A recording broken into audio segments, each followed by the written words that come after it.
Have you reached the point yet in your spiritual evolution to where you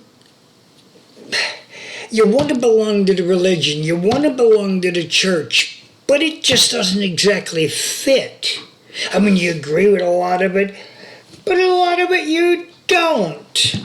Maybe with some of it you disagree with, but because religion and church is not your spiritual path. Here, let me ask you a question. Are you unique? I mean, ask twins, identical twins, same clothes, same everything, every day, all their lives. Ask them if they are exactly the same or not. I swear to God, you get them honest, they're going to say, no, there's differences. Because each one, even identical twins, every single person is on their own spiritual path. Now, when you first starting to trying to figure this out, you might go with a religion and the church because maybe you like the way they run things. But a little bit at a time, you start finding out that, well, I believe in this, that, this, and the, but there's always places it doesn't fit. But you're just starting out trying to figure your path.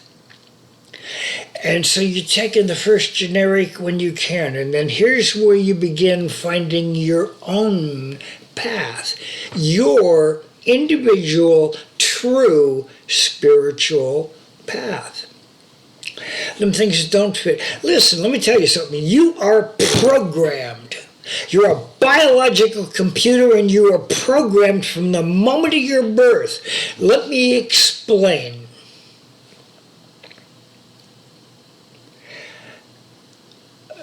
Sidetrack for a short story arc. In between your lives, and you have multiple, your soul is eternal. You think you're only going to live in a body for 100 years or so? Come on. Anyway, your soul is eternal. God, created the physical universe so that we could come down here and play. I mean, you got to have a physical body to have this awesome dinner, to go skiing, to have sex. You can't do none of that without a physical body. Eternity is a fucking long time. So God decided to have some fun, like play a game of pool. Boom, split the balls and let's play the game. And Genesis in your Bible even kind of gives you a description of that. Let there be firmament, let there be light, I forget the exact order, but here's the thing. CERN, the Large Hadron Collider, runs atoms around at the speed of light until it slams them into each other and you get heat like dense physical matter, which is basically the same things Genesis told you get. And it's the same thing Einstein taught you. Energy is matter times the speed of light squared. So anything that slows it down below that speed of light squared makes it physical matter. So now it's energy at rest or potential energy instead of pure energy in motion. Your soul is pure energy in motion. Here's what you are.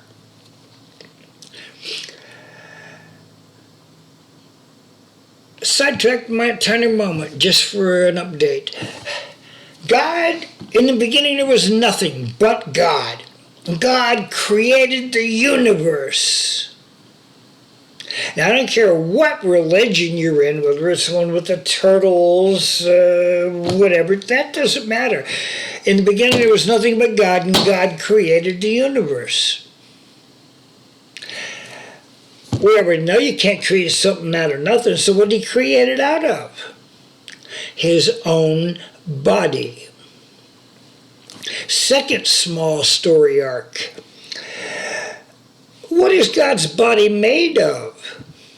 Well, we've already basically agreed and admitted it's pure energy. But let me add a couple facts to that. It is pure living energy with consciousness. Now, you and me, we have organic life. I bet my soul against the fact that that tree, the dirt, that rock is just as alive. It doesn't have organic life the same way we do, no. But it's just as alive, and it has just as much consciousness as you or I. Now here's the thing. That rock's consciousness works on a geological time scale, and I work on, well, maybe 100 years. Redwood trees, they live on hundreds or even a couple thousand. You wouldn't believe. Listen, I'm going to cut all the side stuff off again. We'll come back to it later for other conversations, but every single atom in the universe, which means you,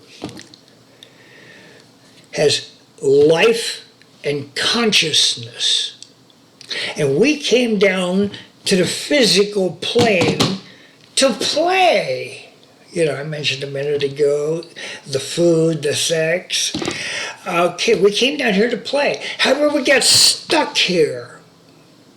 Now, how did that happen? How are you stuck here? Why can't you just go back to heaven now because you choose? What is holding you here? I'm going to pause for a second, take a swallow, give you a chance to think about that. Pause the video for a minute if you want to.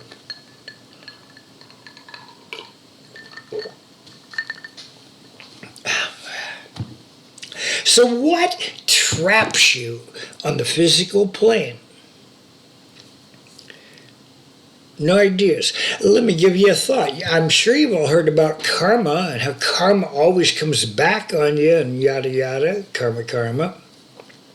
Well, that's what traps you here. But you're simplified, and I've had most of my life also what I consider simplified versions on karma.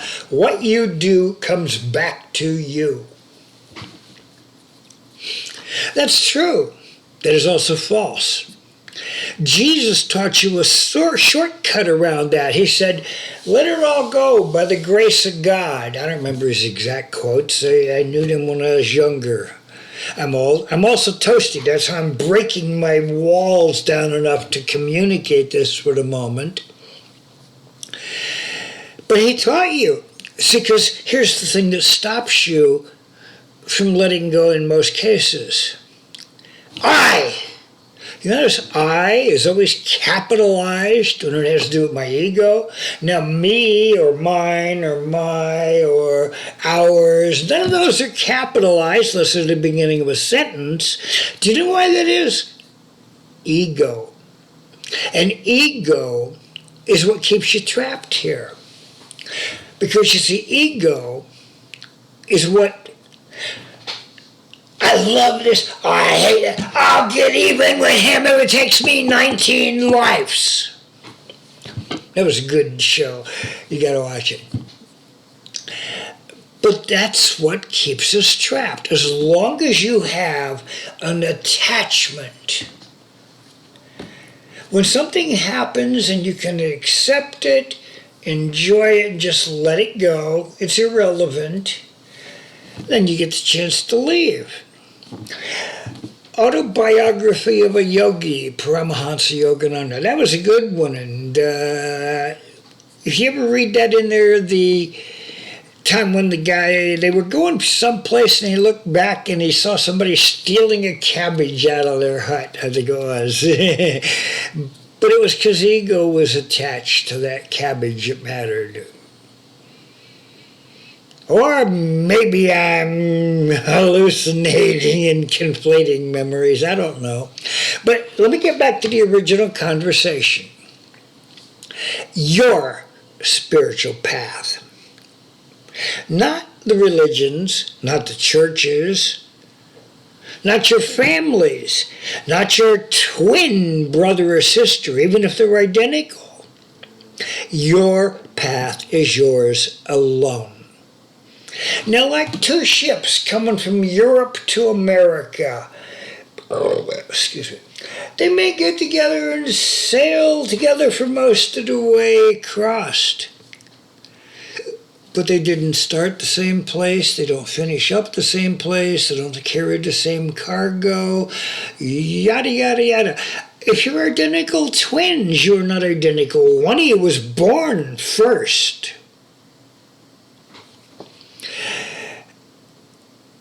I'm going to sidetrack a second, show you my tattoo. Most of my life I went without a tattoo, and I made a deal with Tucker to get a tattoo. If he did certain things, he did it, and I got my tattoo. But look, the reason I went most of my life without a tattoo is because I could never think of anything I wanted to live with all my life. I found one. Well, kind of created. Here's my tattoo.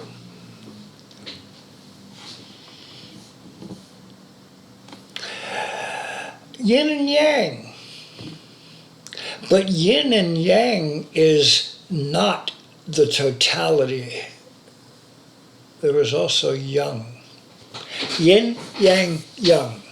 It's not just male and female, there's child. It's not just left and right, there is forward. It's not just birth and death, there is life in between. Now, life is where you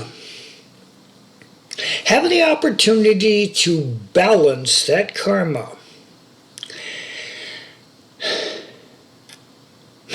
That looks stupid. I was like staring up because I'm thinking, and the camera's down below. It's not right at the proper height it ought to be, but I don't have any way to do that. But story arc, Joe.